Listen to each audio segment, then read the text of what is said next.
Good morning बच्चों, good evening या फिर गुड नाइट जब भी आप ये वीडियो देख रहे हैं। तो मैं रिमझिम कुमारी आप सबको अपना पहला चैप्टर क्लास 9 का सेल को आगे बढ़ाते हुए आगे बढ़ते हैं कि पहले आगे बढ़ने से पहले हम लोग हमेशा की तरह पहले रिवाइज करेंगे कि पिछले क्लास में हम लोगों ने क्या पढ़ा था। तो शॉर्टली हम लोग रिवाइज करेंगे। हम लोग का पहला चैप्टर है फंडामेंटल यूनिट ऑफ लाइफ, जो कि क्या है? Cell. Fundamental unit of life क्या है? सेल। सेल जो है जैसे कि मैटर एटम से बना है, वैसे ही ऑर्गेनिजम्स किससे बना है? सेल से बना है। उसके बाद क्या देखेंगे? हम लोगों ने क्या देखा था? ओनियन बल्ब एक्सपेरिमेंट के जरिए हम लोगों ने सेल का स्ट्रक्चर देखा था। सेल के स्ट्रक्चर में देखा था कि ये ढेर सारा सेल मिलके क्या बना रहा है? टिश्यू बना रहा है। तो ओनियन बल्ब का टिश्यू है ये। उसके बाद हम लोग ने सेल का एक बेसिक स्ट्रक्चर देखा था। सेल में बेसिकली एक न्यूक्लियस होता है, साइटोप्लाज्म होता है और उसमें छोटे छोटे ऑर्गेनल्स प्रेजेंट होते हैं। ये हम लोगों ने फर्स्ट क्लास में देख लिया था। नेक्स्ट क्लास में हम लोगों ने क्या देखा था? डिस्कवरी ऑफ सेल के बारे में जाना था कि सेल को पहली बार किसने डिस्कवर किया था। तो सेल को पहली बार कौन से साइंटिस्ट ने डिस्कवर किया था? तो रॉबर्ट हुक जो पहले साइंटिस्ट थे जिन्होंने पहली बार सेल को देखा था अपने सेल्फ डिजाइन माइक्रोस्कोप से। रॉबर्ट हुक के बाद कौन आए? रॉबर्ट हुक के बाद आए एंटोन वॉन ल्यूवेनहॉक। और एक बात, रॉबर्ट हुक ने अपने सारे ऑब्जर्वेशन को कौन सी बुक पे लिखा था? माइक्रोग्राफिया। ठीक। फिर आए एंटोन वॉन ल्यूवेनहॉक। इन्होंने उस माइक्रोस्कोप को फिर से खुद से सेल्फ डिजाइन किया, सेल्फ मॉडिफाइड किया। सेल्फ मॉडिफाई करने के बाद Anton von Leeuwenhoek first scientist थे जिन्होंने लिविंग सेल देखा। कहाँ से लाए वो लिविंग सेल? तो पॉन्ड में से। उसके बाद नेक्स्ट साइंटिस्ट थे रॉबर्ट ब्राउन, जिन्होंने पहली बार क्या देखा? न्यूक्लियस देखा। जिन्होंने पहली बार क्या देखा? न्यूक्लियस देखा। नेक्स्ट साइंटिस्ट थे हमारे जेई पुरकिंजी, जिन्होंने प्रोटोप्लाज्म देखा। क्या देखा? प्रोटोप्लाज्म। तो ये थे हमारे साइंटिस्ट के लिस्ट। उसके बाद जैसे जैसे माइक्रोस्कोप मॉडिफाइड होते गया वैसे वैसे सेल का ऑब्जर्वेशन में और डेवलपमेंट आते गया। फिर हम लोगों ने सेल के बारे में कुछ पढ़ा कि सेल जो होता है मेनली 2 टाइप्स का होता है, यूकैरियोटिक सेल और प्रोकैरियोटिक सेल। ठीक है। यूकैरियोटिक सेल को क्या कहते हैं? New cell. यू मतलब होता है न्यू, प्रो मतलब होता है ओल्ड, प्रो क्या है? Old cell. प्रोकैरियोटिक सेल क्या होता है? इसमें वेल डिफाइंड न्यूक्लियस नहीं होता है, जबकि यूकैरियोटिक सेल में वेल डिफाइंड न्यूक्लियस होता है। और क्या है? प्रोकैरियोटिक सेल में जो जेनेटिक मटेरियल है वो वेल डिफाइंड नहीं होता, वेली डेवलप्ड नहीं होता। वहीं यूकैरियोटिक ऑर्गेनिज्म में ये बहुत अच्छे तरीके से डेवलप्ड होता है। ये हम लोगों ने डिफरेंस बिटवीन प्रोकैरियोट और यूकैरियोट के बारे में देखा था। क्या डिफरेंस देखा था भाई? कि प्रोकैरियोट में क्या है? Do not have nuclear membrane और do not have true nucleus. अगर न्यूक्लियर मेम्ब्रेन नहीं प्रेजेंट है तो न्यूक्लियस ट्रू नहीं है। उसके बाद क्या है? यूकैरियोट में देखा have a nuclear membrane. Next हम लोगों ने देखा genetic material do not well develop. उसमें क्या देखा? Genetic material are well develop.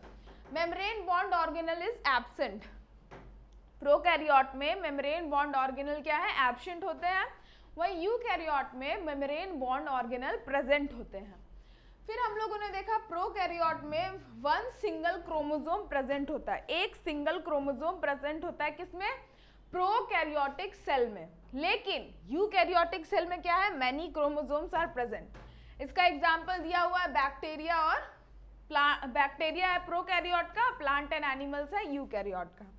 ये हम लोगों ने देख लिया। फिर नेक्स्ट स्लाइड में हम लोगों ने सेल थ्योरी के बारे में पढ़ा था कि सेल थ्योरी जो है 3 साइंटिस्ट से मिलकर दिया था। पहले 2 साइंटिस्ट ने दिया था। दोनों साइंटिस्ट का क्या नाम था? Jacob Schleiden and Theodor Schwann. Jacob Schleiden कौन थे? जर्मन बोटनिस्ट थे। और थियोडर स्कोन कौन थे? जर्मन जूलॉजिस्ट थे। नेक्स्ट आए कौन आए? आर विर्क्रो। उन्होंने भी अपना एक थ्योरी दिया और सेल थ्योरी को और मॉडिफाइड किया। मॉडिफाइड सेल थ्योरी जब पूरी तरह से मॉडिफाई हो गया तब सेल थ्योरी क्या क्या था? सेल थ्योरी में क्या क्या आते हैं? तो पहला थ्योरी ये था सेल थ्योरी का कि all living organism are made up of cell and its products. कोई भी लिविंग ऑर्गेनिज्म किस चीज से बना होता है? सेल से या उसके प्रोडक्ट से। उसके बाद क्या देखे? Cell is structural and functional unit of life. Cell क्या है? स्ट्रक्चरल और फंक्शनल यूनिट ऑफ लाइफ। फिर नेक्स्ट हम लोगों ने देखा cell arise from pre existing cell. ये आर विर्क्रो ने दिया था, उन्हीं का थ्योरी था कि सेल जो होता है किससे अराइज होता है, प्री एग्जिस्टिंग सेल, पुराने सेल से। इसी को क्या कहते हैं, ओमनी सेलुला ई सेलुला। क्या कहते हैं, omnis cellula e cellula. Next है life of every cell start with a single cell. किसी भी चीज का लाइफ कैसे स्टार्ट होता है, तो एक सिंगल सेल से स्टार्ट होता है, एक्सेप्ट वायरस। वायरस एक एक्सेप्शन है। ये हमारा ये यहाँ तक पढ़ लिया था हम लोगों ने। नेक्स्ट हम लोग पढ़ रहे थे माइक्रोस्कोप के बारे में, हम लोगों ने पढ़ रहे थे।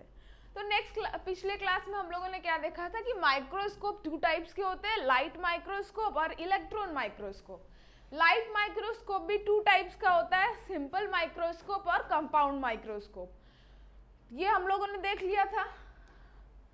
अब हम देखते हैं डिफरेंस बिटवीन कंपाउंड माइक्रोस्कोप। नहीं, सबसे पहले हम देखेंगे कि माइक्रोस्कोप, कंपाउंड माइक्रोस्कोप कैसा दिखता है। तो कंपाउंड माइक्रोस्कोप ऐसा दिखता है।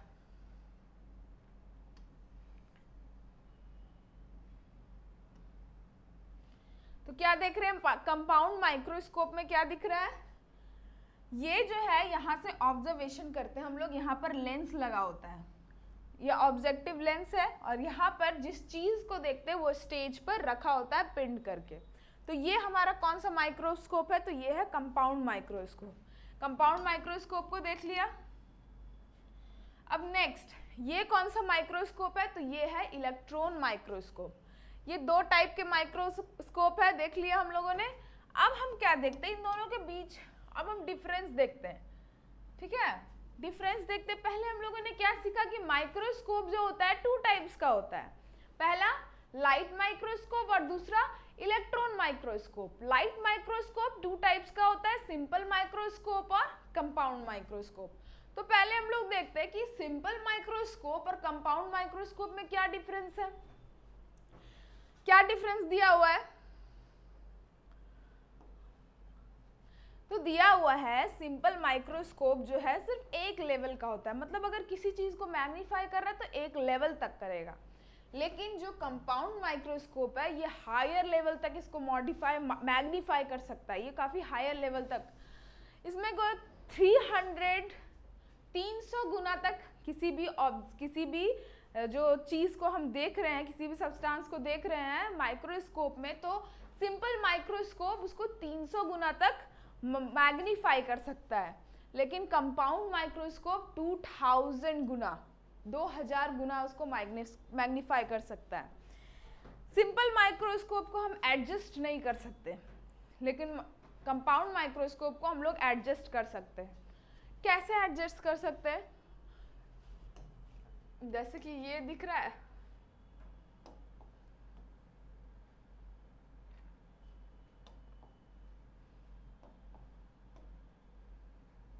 ये दिख रहा है, तो ये जो होता है ना इसको एडजस्ट करते हैं हम लोग, इसको ये यहाँ पर इसको घुमाकर ये ऊपर नीचे या गोल गोल करके एडजस्ट करते हैं इसको, या तो और पास ले जा सकते हैं और दूर ले जा सकते हैं और घुमा सकते हैं। तो इस तरह करके ना कंपाउंड माइक्रोस्कोप को हम लोग एडजस्ट करते हैं ताकि और अच्छे से मैग्नीफाई करके हम लोग देख सके। लेकिन सिंपल माइक्रोस्कोप को हम लोग नहीं एडजस्ट कर सकते। तो ये 3 डिफरेंस है सिंपल और कंपाउंड माइक्रोस्कोप में। ठीक है, नेक्स्ट हम लोग देखते हैं difference between compound microscope and electron microscope. अब कंपाउंड माइक्रोस्कोप और इलेक्ट्रॉन माइक्रोस्कोप में क्या डिफरेंस है, तो कंपाउंड माइक्रोस्कोप में लाइट का यूज होता है। क्यों, क्योंकि ये लाइट माइक्रोस्कोप का एक पार्ट है, तो इसमें क्या यूज होता है, लाइट का यूज होता है।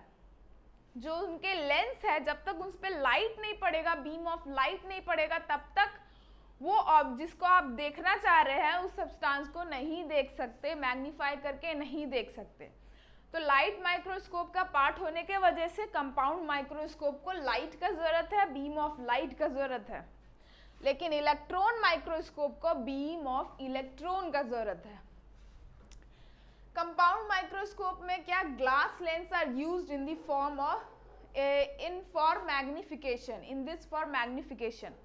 कंपाउंड माइक्रोस्कोप में ग्लास लेंस का यूज होता है मैग्निफिकेशन के लिए, लेकिन इलेक्ट्रोमैग्नेट में क्या, इलेक्ट्रॉन माइक्रोस्कोप में क्या, इलेक्ट्रोमैग्नेट का यूज होता है मैग्निफिकेशन के लिए, और हम लोग कंपाउंड माइक्रोस्कोप को कहीं भी रख सकते हैं, लेकिन इलेक्ट्रॉन माइक्रोस्कोप के लिए एक रूम होना ज़रूरी है, एक सेपरेट रूम होना ज़रूरी है। ये डिफरेंस हो गया। तो माइक्रोस्कोप के बारे में जान गए। माइक्रोस्कोप 2 टाइप्स के होते हैं, लाइट माइक्रोस्कोप और इलेक्ट्रॉन माइक्रोस्कोप। लाइट माइक्रोस्कोप का और 2 टाइप होता है, एक सिंपल माइक्रोस्कोप और कंपाउंड माइक्रोस्कोप। तो सिंपल और कंपाउंड के बीच का हम लोग डिफरेंस देख लिए कि सिंपल जो है ज़्यादा मॉडिफाइड नहीं है, कंपाउंड जो है वो सिंपल से ज़्यादा मॉडिफाइड है, और कंपाउंड से ज़्यादा अगर कोई मॉडिफाइड है तो वो इलेक्ट्रॉन माइक्रोस्कोप है। ठीक है, माइक्रोस्कोप के बारे में क्लियर है।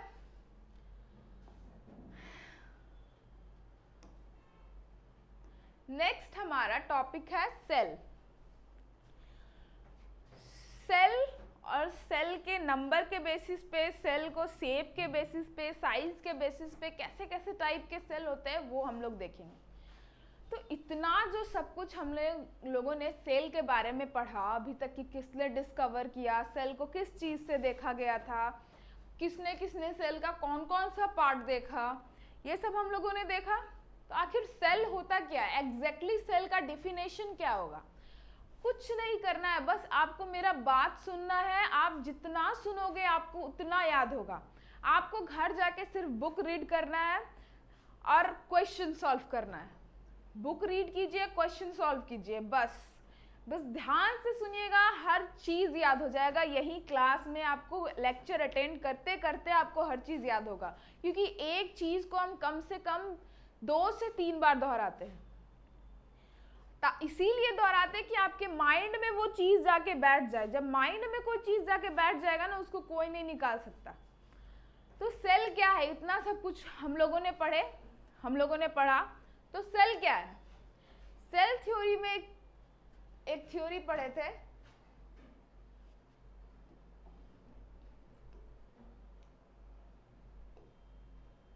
Cell is the structural and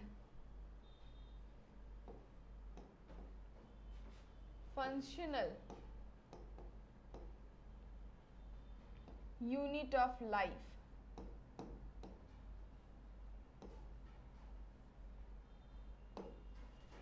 अच्छा, ये सबको पता हो कि हमारे बॉडी में जो है लगातार मेटाबॉलिक रिएक्शन होते रहता है। मेटाबॉलिक रिएक्शन क्या होता है बॉडी में? जैसे कि हम केमिस्ट्री लैब में जाते हैं, कुछ रिएक्शन करते हैं तो कुछ प्रोडक्ट बनता है।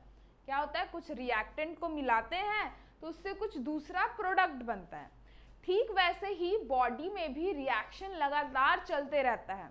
कुछ रिएक्शन से क्या करते हैं, कुछ नया चीज़ बनता है। जैसे कि एटीपी जो होता है बॉडी में लगातार हो रहे रिएक्शन के वजह से एटीपी फॉर्म होता है, और भी बहुत से रिएक्शन होते हैं। आपको एक एग्जांपल दिए हम। तो ये सारे मेटाबॉलिक रिएक्शन जो है किस में होता है? सेल में होता है। सारे मेटाबॉलिक रिएक्शन किस में हो रहे हैं? सेल में हो रहे हैं। इसीलिए सेल को कहा जाता है, cell is the structural and functional unit of life. Cell के वजह से ही आपके बॉडी को ऐसा स्ट्रक्चर मिला है, और सेल के वजह से ही सेल में जो मेटाबॉलिक रिएक्शन हो रहा है आप अपने लाइफ का हर फंक्शन कर पा रहे हैं। इसीलिए इसको कहा जा रहा है cell is the structural and functional unit of life. Cell का डिफिनेशन क्लियर है एकदम कि cell is the structural and functional unit of life. Cell क्या है? स्ट्रक्चरल और फंक्शनल यूनिट ऑफ लाइफ है। अब सेल को नंबर के बेसिस पे 2 टाइप्स में डिवाइड किया गया है। कुछ ऐसे ऑर्गेनिजम्स होते हैं जिसमें सिर्फ एक सेल प्रेजेंट होता है, और कुछ ऐसे भी ऑर्गेनिज्म होते हैं जिनमें एक से ज़्यादा सेल प्रेजेंट होता है। तो एक सेल वाले ऑर्गेनिज्म में एक सेल वाले ऑर्गेनिजम्स को क्या कहते हैं? Unicellular organism. क्या कहते हैं? Unicellular organism. और जिस ऑर्गेनिज्म में एक से ज़्यादा सेल हो उस ऑर्गेनिज्म को क्या कहते हैं? Multicellular organism. ठीक है, तो किस बेसिस पे डिवाइड कर रहे हैं हम लोग? सेल के नंबर के बेसिस पे। एक ऑर्गेनिज्म में सिर्फ एक सेल है, इसलिए उसको कह रहे हैं यूनिसेलुलर ऑर्गेनिज्म, और दूसरे ऑर्गेनिज्म में एक से ज्यादा सेल है, इसलिए उसको कह रहे हैं मल्टी सेलुलर ऑर्गेनिज्म। तो on the basis of number, cell is divided into two parts, unicellular and multicellular. Unicellular organisms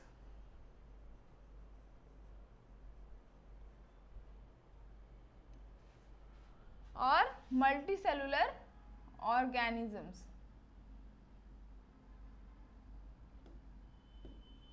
ठीक, अब हम इनके बीच का डिफरेंस देख लेते हैं कि यूनिसेलुलर और मल्टीसेलुलर के बीच में क्या क्या डिफरेंस है। इन दोनों का मतलब क्या है, ये होते क्या है, सब कुछ देखेंगे। ठीक है,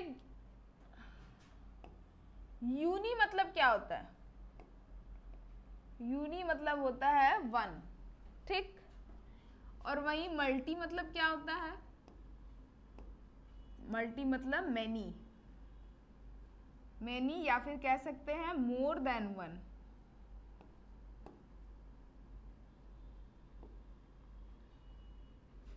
ठीक है, सबको क्लियर है? क्या हम बोले, यूनि मतलब होता है वन, जिसके एक सेल हो। मल्टी मतलब होता है मैनी, यानी जिसमें ढेर सारा सेल हो, बहुत सारा सेल हो, एक से ज्यादा सेल हो। तो यूनिसेलुलर ऑर्गेनिज्म क्या हुआ? ऑर्गेनिज्म having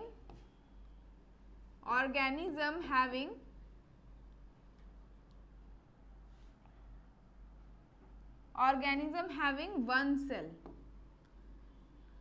अब मल्टीसेलुलर क्या हुआ? ऑर्गेनिज्म having more than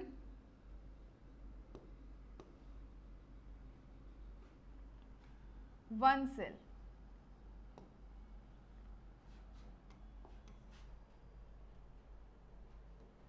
तो क्या देखें, यूनिसेलुलर ऑर्गेनिज्म क्या है? तो ऑर्गेनिज्म जिसमें एक सेल होता है उसको कहते हैं यूनिसेलुलर ऑर्गेनिज्म, और जिसमें ढेर सारा सेल होता है उसको कहते हैं मल्टीसेलुलर ऑर्गेनिज्म। यूनिसेलुलर ऑर्गेनिज्म का क्या होता है? Short life span, short life span मतलब वो ज्यादा दिन तक जिंदा नहीं रहते, उनका छोटा सा लाइफ स्पेन होता है। और इसमें क्या है? Long life span.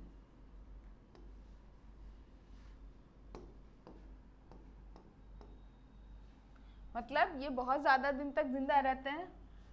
यूनिसेलुलर में क्या है? No division of labour.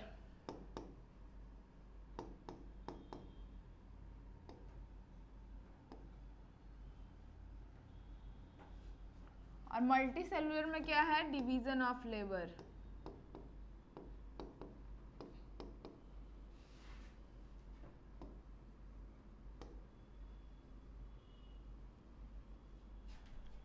Unicellular का क्या है? Simple body structure.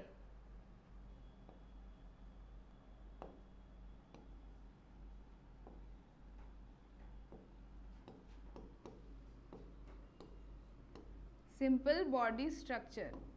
और वही मल्टीसेलुलर का क्या है? Complex body structure.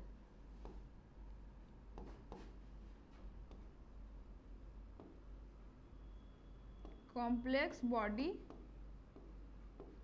Structure. Example देख लेते हैं। यूनिसेलुलर और एग्जाम्पल क्या होगा? बैक्टीरिया,